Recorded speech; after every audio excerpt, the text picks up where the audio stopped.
Have you ever wondered why all vintage clothes are so small? Have you ever struggled to find vintage pieces in your size? Have you ever wondered whether people who weren't size 0 or size 2 existed back in the 60s, 70s, or even before that, and if so, what they wore? Have you ever thought about the fact that Mama Cass and Miss Mercy are probably the only women who weren't extremely skinny that you know from the 60s and 70s? If you love vintage fashion, you have probably asked yourself these. Because believe me, people who weren't super skinny existed in the 60s and 70s and before that, and they too did have great style. So to understand where the misconception that most people in the 60s and 70s were extremely skinny comes from, you have to learn about the term survival bias. It's a term coming from World War II, basing your entire premise of what a time was like around the things that have survived the time. Basically, in this case, it describes the fact that just because now most of the 60s and 70s pieces that we have, it makes us believe that most to all women in the 60s and 70s were super skinny, even though that wasn't the case. It also makes us believe that because these people were so small, all the clothing we can now find from that time is that small. And I'm gonna be honest with you, the average weight in adults has gone up since the 60s and 70s, but it's not like people that weren't size 0 didn't existed back in the 60s and 70s or the time before. So today I just kind of want to tell you a little bit about them, what they wore, and why it is so damn hard to find their clothes. I get a lot of questions like this on a daily basis, so I want to start this by clearing up some common misconceptions. I feel like the biggest misconception people have is that the average adult in the 60s and 70s was a lot smaller than they are now. And this is true to some extent. So the average adult has gone up in weight since the 50s, 60s, and 70s. However, it wasn't like everyone back then was super skinny. But people back then came in all different sizes and shapes too, just like they do now. So believe me, no matter what your size or shape is, there has been someone in that exact same body shape and exact same size living in the 60s and 70s.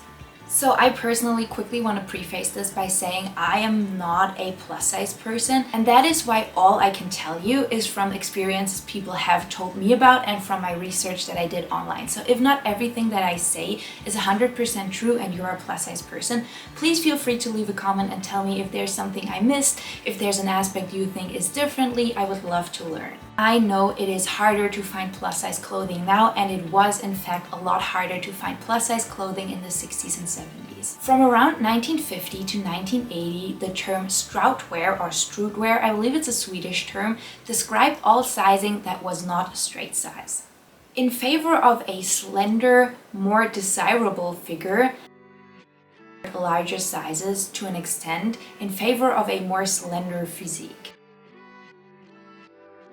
Especially in patterns. So a lot of women in the 50s and 60s would just get patterns and then make these clothes themselves. But larger people existed. You can see in fashion catalogs from the 60s and 70s that sizes in most products went up until a 14 or even 16. And even though these sizes are smaller than a modern day 14 to 16, there definitely was some range. So why are pretty much all of the vintage clothes we still have to this day rather small? Why is it so damn rare to find a size 14 or 16 vintage dress? I personally think to answer this question, you have to keep one thing in mind. The amount of clothing from the 50s, 60s, and 70s that we now have available is a small, like a tiny percentage of the clothes that existed back then. So what are these clothes that survived? It was mainly clothes that were special, like wedding dresses, very special dresses you might have worn on your first date, things that were expensive, name brand things. In the 60s, the majority of people sewed their own clothes. So if you had something that was name brand, you held on to this forever and you gave it down to your children. Another big portion of the clothes that have survived are dead stock items. You've probably heard that term before. It basically means all clothing that was never before worn. So it's things that still have the tag or they're still in their original packaging, or you can just tell that they haven't been worn. These clothes in particular are really small, and that is because they usually were never worn because they were sample sizes. So just like now, we do have clothes that go on mannequins, we do have clothes that like the company makes and then they kind of like show them to the different vendors and they're like, hey, do you want to sell this dress? And they usually make these pieces in rather small sizes. So the percentage of these pieces surviving over the pieces that were sold, someone wore, they might have had a hole, is just a lot bigger. A lot of these pieces also survive because of the ever-changing styles of the 60s, 70s, and 50s.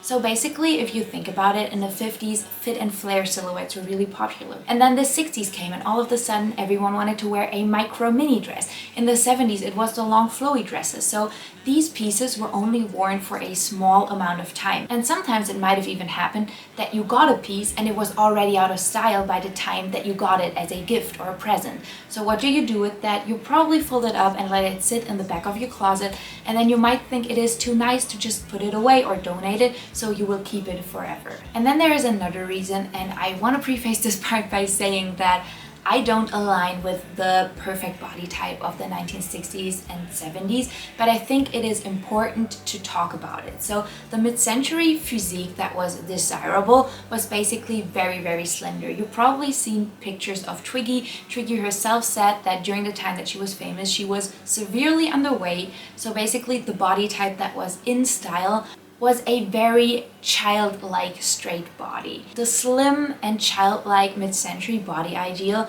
coincided with the ready-to-wear industry and the mass production of clothing, which largely left out plus sizes. Women whose bodies did not fall into that straight size range consequently were forced to make their own clothes. The 60s also was the beginning of fashion catering towards younger women.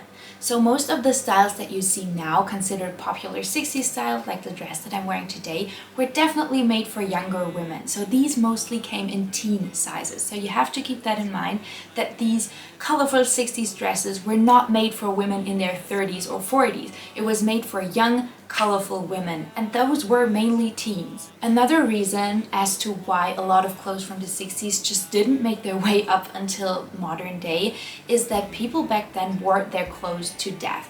Most people only own a few percentage of pieces compared to what we own now, and they basically wore their clothes until they fell apart. So you wore a dress and you did mending and you just kept it in good shape, and then at some point you couldn't do anymore. The mending was just too much, or there were just too many holes to mend.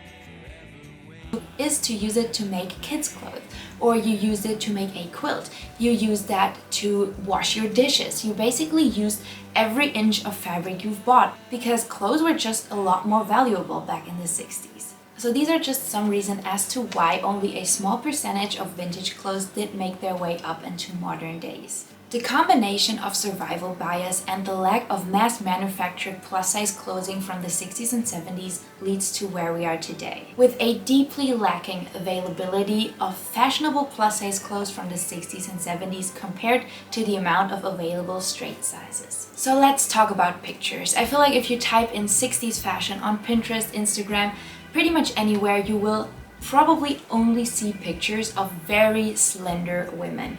You won't see anyone who's a bit more curvy. You won't really see women that don't fit the slender mid-century desired body. I would say that I probably know a lot about the 60s and 70s and the people that were popular during the time, and the only two women I could think about that weren't like really small from that time are Mama Cass and Miss Mercy. I'm gonna put pictures up here. These are both wonderful women and they're absolutely beautiful, and I think it is very strange that we only know these two women who weren't falling into the traditional beauty standards of the time. But I also think there is a very simple reason for that. And that is that nowadays it is in our hands to see who becomes popular, who becomes a role model, and not in the hands of some sort of advertising talent managing company. So back in the 60s and 70s, social media obviously wasn't a thing. So the only way to become popular was if you were really talented. And there were a lot of talent scouts, but they would kind of source out everyone who didn't fit the beauty standard because they felt like these people weren't marketable. I feel like Miss Mercy only got that popular because she was so unique and she really tried out for herself, making her way into the GTOs. The same with Mama Cass. She was under her name. However, she faced bullying for her size all her life, and even these horrible stories made up about her death are so fatphobic, I can't even talk about it. So I am rooting for these women so hard because I feel like it must have been so hard to be underrepresented in a time like that. So let me try to sum up my thoughts for you. Plus size people did indeed exist in the 60s and 70s and the time before that, and they did wear clothes. The percentage of these clothes were just a lot smaller, and that is why an even smaller percentage made it to the modern day. Mostly brand-made clothes were preserved from the 60s and 70s because contrary to now, things that were made by hand were just less valuable compared to brand items. So basically people would preserve the brand items and cut up the homemade dresses by their grandmas and just use them as cloths. I also think one fact that we don't really talk about up until here is that it is so much easier to make a clothing piece smaller than it is to make it bigger. If you've ever tried to make a vintage dress a little bit bigger, it is really hard because usually there's not a lot of seam allowance and you might be able to make it 1 or 2 centimeters bigger, but it is hard to make it a lot bigger without putting in panels and just finding a whole new fabric to work with. However, it is very easy to take in clothes, make them smaller, make them shorter. That's just a lot easier. So a lot of the pieces that might have been a size 14 or 16, someone might have gotten them or they were handed down to a daughter or granddaughter who might have been a smaller size and she probably took these in. I feel like this video is a little depressing to everyone who is plus size and wants to look for 1960s and 70s clothes, so here are some tips and tricks I have for you. The first thing is, don't let this put you down. You are beautiful the way you are, your body is great the way you are, you don't have to fit into any sort of clothing. I know it is hard, and let me tell you this from someone who has struggled with an eating disorder for so damn long. When I was in recovery in a hospital, I cried my eyes out because I thought I would need to stop wearing vintage clothes because I wouldn't be able to fit in these anymore.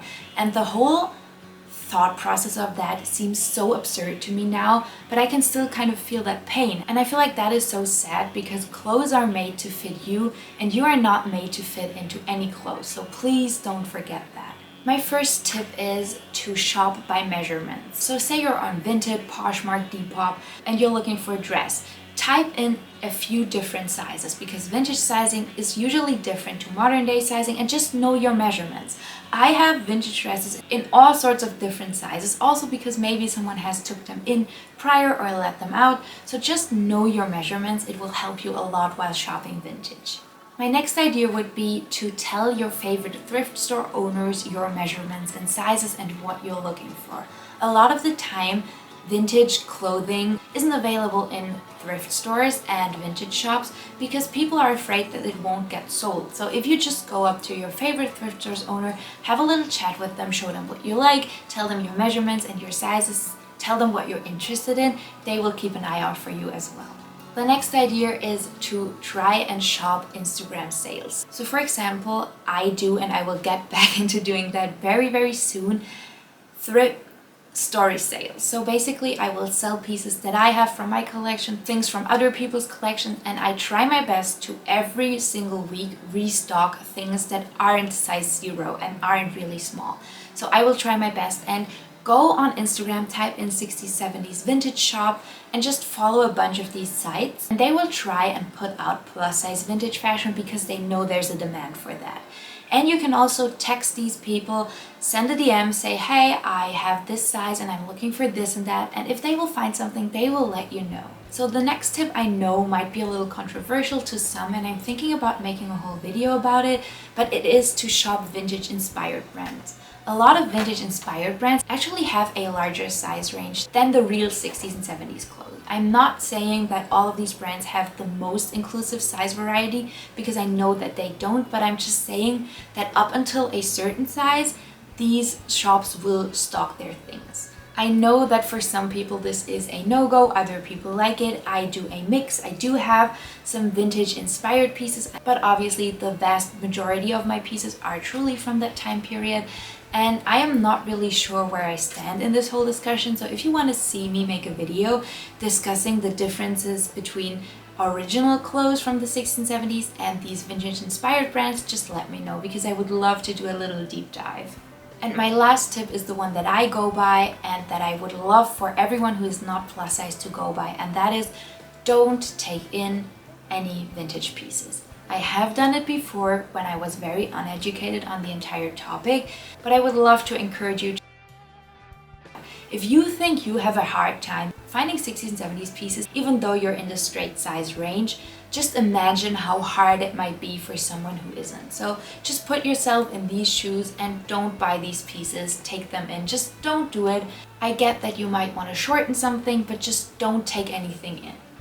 Don't do it. Leave these pieces to the people who actually fit the sizes. So as a conclusion, I think it is true that most vintage clothes are very small and it is really hard to find plus size 60s and 70s pieces. However, that doesn't mean that people in different shapes and sizes didn't exist in the 1670s. Believe me, you were represented, probably not through mass media, but there were people your size. They were amazing back then, you are amazing now. So just please don't let this crumble your self-esteem. Because the idea that everyone in the 60s and 70s was super small and a straight size is simply a picture painted by survival bias and the entertainment industry of the 1960s and 70s.